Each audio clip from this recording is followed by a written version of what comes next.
part of it. Right, so a couple of quotes to start with, which I do like.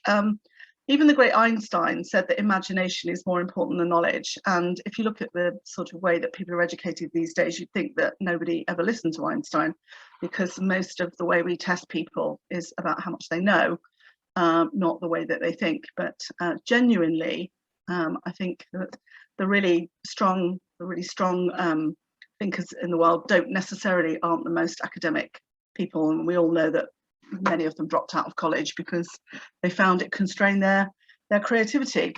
And the other thing to know about any kind of ideation is you have to have a lot of ideas to get some good ones. And this is a really good technique to use that Linus Pauling, which is have lots of ideas and then throw away the bad ones. But one of the mistakes that ideation often makes is they don't come up with enough ideas initially, and it's absolutely fine to have loads of not so good ideas, because either they can be improved or eventually they can be thrown away. But you really do need quantity is much more important than quality in ideation. The quality comes down the line. So the first thing to say, rule number one, is there are two sides to your brain, and for most people they feel more comfortable on one than the other. And as I just had a pop at the education system, I'll say it again. The education system tends to favour the left side of the brain, which is kind of putting your answer together, you know, getting X number of marks for this question by making 5 key points, etc., etc.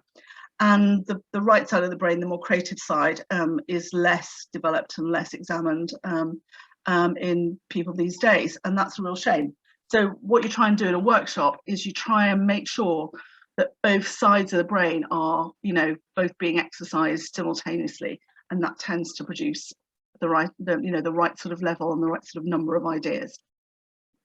So rule number 2 is, to do that you have to have ways of getting people to think in different with different parts of their brain. So different exercises exercise different parts of the brain.